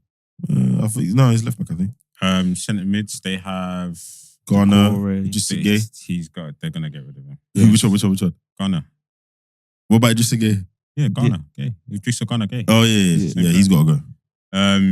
The core is not, his contract's not been renewed so is far. It? They don't know he says he doesn't know what's happening. So I think they're gonna wait to the very last minute to see what options are out there. What you saying, Dwight McNeil? I like him. He's alright. Yeah. He's alright. I think he's a good player. He's alright. I think he will stay. One of our friends is not having Dwight McNeil. Never having him. Naming names. Yeah. He's not having. He doesn't have him at all. It's not us. No, it's not us. My friend. Yeah. I'll tell you off. Okay, no, Dwight McNeil's. I like him. He's not a world beater, but he's dependable. Is that his level? Yeah. What's his name going as well, right? Who else? Calvert-Lewin's going. Shocking, bro. Really? No. Yeah. What do you mean shocking that he's going? Or He's not good enough, bro. Yeah, so he's going. He's not good enough. And that has been a good signing. If they manage to keep him, I don't think he's going anywhere. I don't think he's going. I don't think he's better. He's done all right for them. Moises picked him up all right for them. When I look at their bench, he Michael is not Keane. good. Listen, if you want to go higher, Beto is not the striker. No, he's not. No, he's not. But I think he becomes a backup. They get someone in, so they need a striker. Okay, so they need They need two strikers. Yeah, Jack Harrison. Harrison needs to go. He's championship level, I think. Yes, 100%. They need to replace Ashley Young. Michael Keane. I think he's on his way out, no? He can hold off for one more season as a squad guy. How old is he now? 93. Right, 32. Wow. So we're saying they need at least two midfielders. Yeah, and there's some other guys I don't know. João Virginia, don't know what he does. Yusuf Chimiti, And they got Lindstrom, Mangala, so they've got a couple guys. Yeah, that they need a clean out. I think probably this summer we'll see a few players leave. Yeah, and then Moyes, I wouldn't be surprised if Moyes maybe picks the pocket of West Ham for a player or two, and he would have been boldened by that. Yeah. Let's see what Everton do. Yeah, I think this summer will kind of signify their intent. I think one fantastic thing that's come out of the stadium move though. The old stadium's not being demolished. No. And the women's team that is now going to be Goodison Park's going to become their home ground. So you almost get two things out of that. You kind of retain, Everton have got a very decent history, club history. That gets retained, the stadium is there. And the women's team get a Premier League level stadium, which a lot of women's teams can't say is their own. Yeah. They have to share grounds or play at smaller stadiums. So that's pretty good. And I guess for the area, for the club, as a fan who I loved Highbury, but if you sat in the wrong seat and stood up, you can't see anything. Yeah, it's peak. Yeah, if you're in the wrong pillar, I remember that season. Do you remember the last season we had the burgundy shirt? And Bergkamp scored in the Champions League. Yeah. To be honest, I didn't see him score because as the chance was developing, we all stood up. But you know what? I just saw his legs sweep the ball. You know what? Right. So there's talk about those kind of stadiums and the atmosphere that you get when you go to them stadiums where the fans are kind of on top of the pitch. Overrated right? Still. You don't like it. But I didn't grow up because tickets were so hard to get then. I didn't grow up in those stadiums, innit? I didn't get to my first Highbury game until I was already a teenager. Okay. So I just thought it was special being there. Don't get me wrong, but I just remember thinking this place is old. Yeah. I remember. I remember we was also known as Highbury Library. Yeah. So I think it's a culture. Yeah. I think it's a culture. Okay. And when someone scored, that stadium shook. I thought it was going to fall down. Goodison was like Highbury in the sense of like the fans were close. Okay. Or like QPR. Have you been to QPR Stadium? Yeah. I haven't been to Lotus Road, Fulham? You been to Fulham Stadium? No. Fulham Stadium is tight. Is like, when the semi-pro teams got money. Yeah. Before the new owners built the new stand, it was like a semi-pro team whose owners have got money. Yeah. So you understand what I mean by Loftus Road? Yeah. Where the fans are like right in on.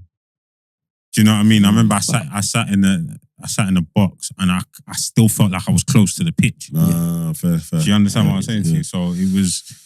But I prefer I don't know. I like that kind of atmosphere. I like that vibe. Yeah, and if you can get the two, it'll be interesting to see now because the next generation they won't know any different, right? So because now I prefer, when you go to Emirates, the way the fans can congregate before the game, all the stuff they've done outside with all the legends on it, even going in and getting a drink before, all of that. I mean, let's not talk about the food, forget that bit. But it's just an easier stadium to be around and maneuver and all of that kind of stuff. So I think from a fan point of view, they're going to enjoy it. Obviously, from a money point of view, there's all that kind of stuff. But we're gonna very soon get to a point where Brentford have got a new stadium. Do you know what I mean? We're just gonna go through that cycle. But at least there's more stadiums as well for things like tournaments, etc. That's gonna be kind of like the discussion we was having last week, right? The customers and the fans. Yes. It's that whole thing, yes.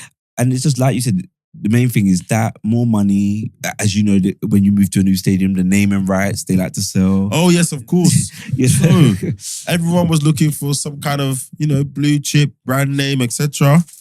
No disrespect to this organization, but Everton's new stadium is going to be called the Hill Dickinson Stadium, as they have partnered with legal firm Hill Dickinson. Area, right? No, so it's a decent sized UK firm. Yeah, but it's from that. Is they based in the area? I'm not sure. I didn't see that. The base The is local. Hill Dickinson Stadium. Yeah, the Hill Dickinson Stadium. Tell me you've got foreign investors without telling me you've got what was foreign the UK investors. firm? It's a UK firm? Yeah. The owners, the Everton. Oh, yeah, Everton owners. Yeah. Now, I think people wanted a brand name, like Emirates or whatever. But at the end of the day, apparently it's one of the largest stadium naming deals in Europe, according to Everton. It's all about the money. It's all about the money. Well, when I saw the name, I was like, is that an ex-pro or an old chairman? I was like, what? He was like an Everton legend. Yeah, Everton legend. I thought we was gonna get the usual Ferrari. We're gonna see more of this though, because there's only so many of these brand names to go around. So we're gonna see random stadium names. I was also reading that I think it might be a part name, and it might be partnering up with another company to name that was on the cards as well, possible. Yeah, talk about squeezing the lemon. It's all about money these days, man. Remember United done that with their training kit. They had different sponsors. They had DHL for doing training kit. Yeah, I remember. Our training kit stuff fair, but this stadium. But who sees your training kit? No, but people buy it. No, I understand that you're buying it, but we're Arsenal fans. We know. Yeah. These fools be bringing out merch every week. Oh, new training kit, bro. Nah, Adidas, they rinse Arsenal fans, brother. I don't really see classic stuff. I don't see it with United. I don't see it with any of these other. Well, Liverpool are now going to be. We're moving into next season with Adidas. Don't worry. Oh, with your heritage as well. Watch, they're going to be peppering you guys. Nah, because when Souness and Rush and them lot play, you know what Adidas, weren't you? Liverpool, Nike done us dirty still. They didn't. They started the Air Max 95s that they just released as we're ending the deal. They made a couple bomber jackets or varsity jackets that were cold, but £300 a pop. It was just. But the way Adidas rinse Arsenal. Don't worry, they're coming for you too. You've won 2 leagues in 5 years. They're going to make every kit, every piece of merch, every retro thing. Trust me, you're going to see Ian Rush modeling stuff. No, but they do. They're going to bring Souness back. Everybody. they go on retro and then slap Ian right in it and then go, there you go. Bro, those guys have done an absolute... They are doing you lot. The fashion side of it. Trust me, you got enough of a backstory. That's going to be you next season. You'll see. So yeah, another Prem club moving into another stadium. Out of interest, just a quick one. In terms of Anfield, you guys are doing more expansion than anything. So that's how they're doing modernity. There's no plans to build a new stadium or anything like that, as far as you've seen. No, I think there initially was, but then we just ended up with expansion. Just expanding the stands. And where this new stadium is it way further? Because I remember you used to see the helicopter view and it was mad how close. Yeah, it's the other side of Stanley Park, isn't it? So you've got Anfield on one side and then Goodison Park on the other. But yeah, it's down by the docks. It's a little way away. Interesting. All right, cool. All right, last but not least, the transfer market shenanigans have begun. And it's also a little bit more complicated this time because they're opening the transfer window on June the 1st for a week or for 10 days. Yeah. Then closing it for 5 days. And then reopening it. So June the 1st to June the 10th, closing it, and then it reopens on June the 16th. Keith tried to explain this to me, how this is important for the Club World Cup. I still don't get it. But anyway, we've already had transfers announced, unless I got duped, but Real Madrid have announced the signing of Bournemouth centre-back Dean Huyson. 50 million. Not bad. And that felt so rushed. Like I was saying earlier, the release video did not have Huyson in it or Real Madrid kit anywhere. But I'm guessing the signing is not official until June the 1st. It's a bit of a pre-contract situation. Frimpong to Liverpool. Apparently he's having a medical any day now. Yeah. So everyone seems to be moving pretty. Everyone but the club I support seem to be moving. That's not because they say Zumba-Mendy's pretty much tied up. We've heard this before, but okay. No, Fabrizio gave it the here we go. Oh, did pretty he? much, yeah. Fair enough. So Arsenal, Zubimendi from Real Sociedad. I've not seen anything else. Obviously, we're waiting the Trent, but I think they're still negotiating to get him out early so he can play Club World Cup for Real Madrid. That seems to be really but basically what they're saying about that is, here's a mil. Yes. Give him to us. A month earlier. So we can use him. So it's up to Liverpool. So then it becomes a normal transfer. If I'm Liverpool, I'm not going to lie to you. 5 mil. Give me 5 mil. Are you playing in the Club World Cup? No. Chelsea and City. I might want 10 still. I might also 10. That's what I'm saying. I'm not gonna lie to you. I'm not doing any favours. I'm not doing you no favors. You want him early. You pay what you want. You pay what we're asking. Yeah. Or because his contract football contracts run to the end of June, don't they? End of 1st of July. Yeah. yeah. Liverpool. And by that time, all 3 group stage games have been played. Yeah. Fair enough. Or I think 1 left to go. So either or.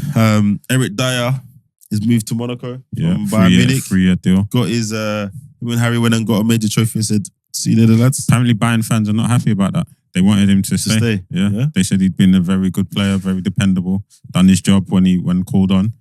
Are they getting a centre back from Bayer Leverkusen? Tar? Well, apparently they're looking into him, but I mean, I think Dyer wanted regular ball. Yeah, exactly. The company just he's what 32, 33? Yeah, so fair enough.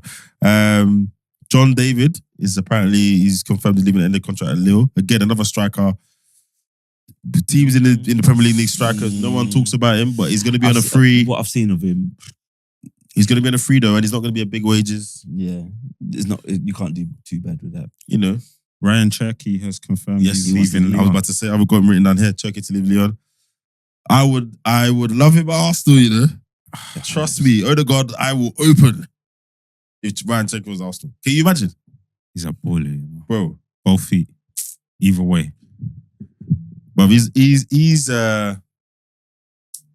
like midfield Ben Arfa. In my mind. The way he can play both feet, he can get around people, etc. But he's more behind the front. Whereas Ben Arfa was breaking lines, was running through. Yeah. The guy, anyway, he's going to be on a free, again, not big money. You wouldn't have to give him millions a week. He wasn't on big money at Lyon. No. We need to pick up the phone. We won't, but we should. We should. Do you think he's ready for a Champions League team? 100%.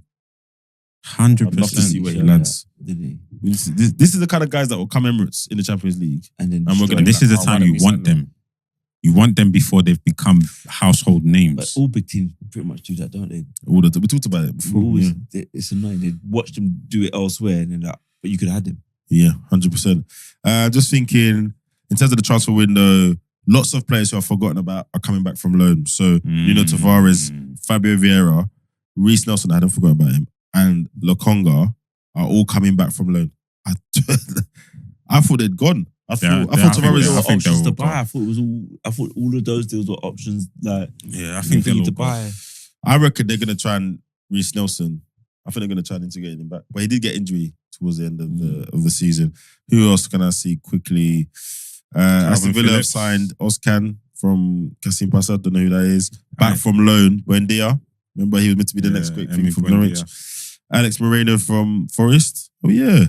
Don't know who that is. Barrenechea from Valencia. Coutinho is coming back from Vasco da Gama. Yeah. I thought that was a perm. No, she's still on loan. Poor blimey. Dendonka. What? Nah. Come on, Villa. No wonder they're paying 90% of their wage bill, part of their revenue as a wage bill. Lewis Dobbin, he's a Villa player. All right. Who else is there?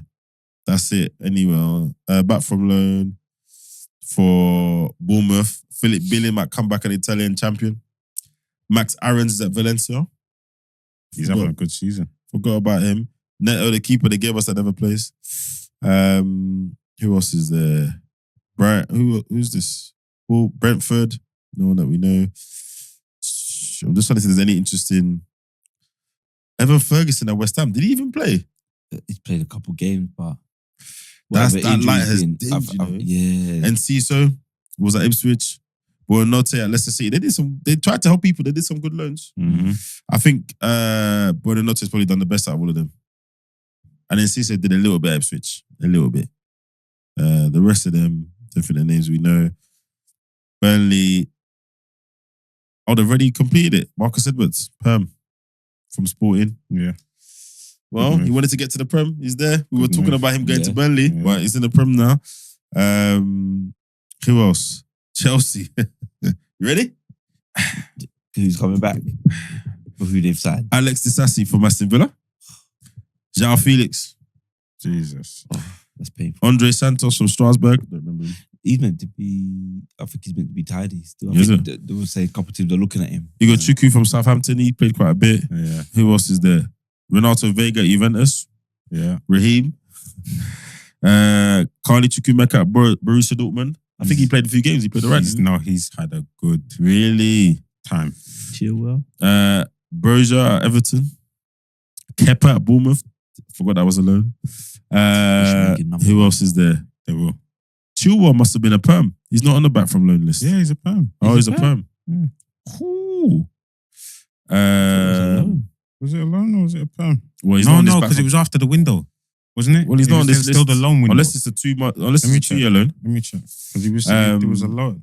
You know the. So Neil Maupay's already gone out to Marseille. I was going to say he can't come back. Fulham got no one. Jack Harrison's going to come back from Everton. No, That's still be in the Prem. It is a loan. It is a loan. Yeah. Is it 2 year though? No, 1 year. He'll be back. Oh, okay. They must have so many names playing out on loan. Ben Doak has come back to Liverpool. I thought that was a perm. Nat Phillips back from Derby. Jeez. I feel sorry for him. Mamardashvili, Valencia. Oh, okay. Calvin Phillips back from Ipswich. He did nothing there. Kyle Walker from AC Milan. That's a loan. I thought that was perm. No, it was a loan. It was a loan. Yeah. Obligation to buy though. Obligation to buy. Okay, fair. Manchester United. Marcus Rashford, obviously. Sancho. Anthony Abalasia. Bro, he's done all right. He's drove his value up. I think he's had a better return than Vinicius. I don't want to go back. In the last few. Than who? Vinicius Jr. He's had a better return in terms of goals. He did the same thing I did. Is it Vinicius? Vinicius. Yeah. Vinicius. He did the same thing I did. Lloyd Kelly at Juventus. Yo, listen. So Mourinho come out saying how good of a player defender he is, blah, blah, blah, blah, blah. And he'd like to have him at Fenerbahce. Mm. Then I think it was Allegri at Juventus. Yeah. No, not Allegri. Motta. Yeah. Juventus snaps him up, and he's just had a terrible time. Oh, has he? Yeah, he's not played. Apparently, he's not played well. Because Newcastle bought him from Bournemouth, no? Yeah. And then went straight to Juventus. Yeah, he's not had a great time. The fans don't like him. Motta got sacked. Yeah, bro. Yeah, but I heard. I'm not saying it's because of Kelly, but yeah, Motta was struggling. Tottenham have got Højbjerg coming back. Gil as well. Right, and he. Kurt Zuma coming back from loan from Saudi. Maxwell Cornet, do you remember him? Yeah. Right. He had a little Ivorian. Yeah, left back in. Or left winger. But this is the issue with the Premier League, right? Mm. The wages they're paying, a lot of teams don't want to take those players on full time. Yeah. It's true. It's true. So you're going to see a lot of contracts just get run down. And I don't blame them. You know, Cornet is a great example, right? Do you reckon they'll reset the market? I think Arsene Wenger said, we're going to see a lot more free transfers taking place. He's right. And he's right. Like it's going to be right. And it's trickling down to not just the A-list players. So again, Ryan Turkey. Okay, so then if we see a lot more free transfers, then essentially the market won't get reset. It will just keep. Well, so I think it will just keep growing. I think what happens is the free transfers might move a bit earlier in the career. So look at someone like Ryan Turkey now. If I think you're now going to run down my contract in 4 or 5 years and I'm not going to get anything out of you, what I offer you up front is going to be different, right? So either people like him are now running under the free at this stage of their career, because Turkey's 22, 23. Yeah. And then he gets a decent contract, which still allows him to be bought for something that isn't mental, so release clause, etc. Yeah. And then that contract he gets bought out of, that's the one he then runs down later when he's 29. Yeah. Do you see what I mean? Yeah. I think that's what happened, because as it comes more forward in the player's career, these guys don't want to take the wages that are too low to protect the investment or whatever. So fine, I'm here. Here's a decent release clause. If he's smart, whoever he signs with now, his release clause is 80 million or something, right? Because if he does well there, then that's fair for Ryan Turkey in 2 years or whatever it is. So I think that's what can happen, because him and John David, that's early, super early to be run down your contract. John David's 24 or something. Yeah. Or do we see the Chelsea model of like death row contracts, and they go? But they've outlawed those now. You can't do them anymore. Oh, you can't do those. No. Across the you game. can't do the 7-8 year contract thing now. I think it's 5. I think it's 5 max. They put a max. I think they did. Yeah, I'll check it out. But I didn't know that. They after Chelsea were trying to fandango. But okay, but let's just say that wasn't the case in terms of the cap. would that be an option? Like if you're looking around the market and you're seeing all these star players go sign 3-4 year contracts and just run them out and you're getting nothing and having to watch them leave, would you come in and say, right, we want you, but you have to sign a 6-7 year contract? So at least I know I'm getting you. And if you do get an itch to leave, I can get money for you. I think possibly, but then I think either way you're damned if you do, damned if you don't, because even if you're giving me a 7-8 year contract, the total value I want of that contract probably doesn't shift that much. And if anything, you might end up paying me more money because there's a floor to how much wages you can hit me with. That worked really well at Chelsea because a lot of those players were young, and this was like a next step for them, etc. You know, if I'm Turkey, I'm highly rated. I think he's well over 100 something appearances in the first team. Blah blah blah blah. You're not coming to give me 25 grand a week or 30 grand a week, yeah. So it's still a 60, 70k a week or whatever it is, whatever the right level for someone is now. You then give him 7-8 years. And to your point, protect your investment. But then, even then, someone comes in 6 years' time, because you've not given him crazy wages, the transfer fee that you need to pay to get him out of that contract probably isn't crazy. So, you know, unless they build certain incentives, they can be clever about it, build certain incentives, the wages go up, Yeah, exactly. But I'm not sure. And I think Chelsea did all of that to help kind of cash flow and to meet PSR every year. But they definitely plan on those guys getting games through loads, etc., and then being able to sell them for a profit well ahead of those 7-8 years. I think they literally just did that for the accounting and, like what you said, to stop people going on a free. Yeah. But they have no plan in seeing out those contracts. Yeah. No plan at all. But it might come back and backfire on them because not everyone's gonna go up in value, bro. Not everyone's gonna play enough. No, this is true. Not everyone's so the guy who you think is cheap now, you've given him 40 or 50 grand a week. In 5 years, if he's not even worth that, what you did? You'd hope that they'd build something into the contract to say, well, we can buy you out if we think you don't meet a certain standard. Boy, there's probably rules against that as well. Yeah. How do you kind of quantify Well, they'll that? probably open that you can come to an agreement, which some players do. But it is risky. But that's why they bought a certain profile of player. People, you know, a lot of these young French guys, they've played a lot of first team games. They're meant to be highly rated. Yeah. They've got the network of clubs. So even if you sell someone net, they should be across the portfolio of players. And unfortunately, so you look at them, they should be okay. So I just think this free transfer thing is just going to mean other things are done. I think we're going to see more release clauses, you know? Yeah. I think we're going to see more of those as a thing. Yeah. Like a 60 mil, 50 mil. Because you know in Spain it's law. You have to have a release clause in there. I think release clause are going to become more of a thing. And then we just change it as it goes along. Yeah. So if you're still here after this point and you've ticked all these things and I give you a contract, your release clause now goes up by another 40 million. I think that's what's going to happen. So we'll see. All right, everyone. Thanks for listening. As always, please like, share, subscribe. And we'll be back next week with the Europa League final already played. And the final shenanigans to get a Champions League or Europa League place, and the final week of the Premier League. And we'll be looking ahead to the Club World Cup. And I won't be here because I'll be in Liverpool at the parade. Yes, we will not have the pleasure of Keith or Isaac next week. But you sure the next time you see them, they will be in Liverpool shirts and scarves. I can guarantee. But enjoy your parade. No hate in here. Well done. You guys deserved it. And yes, we'll see you next week. Peace. Peace. Ta-da.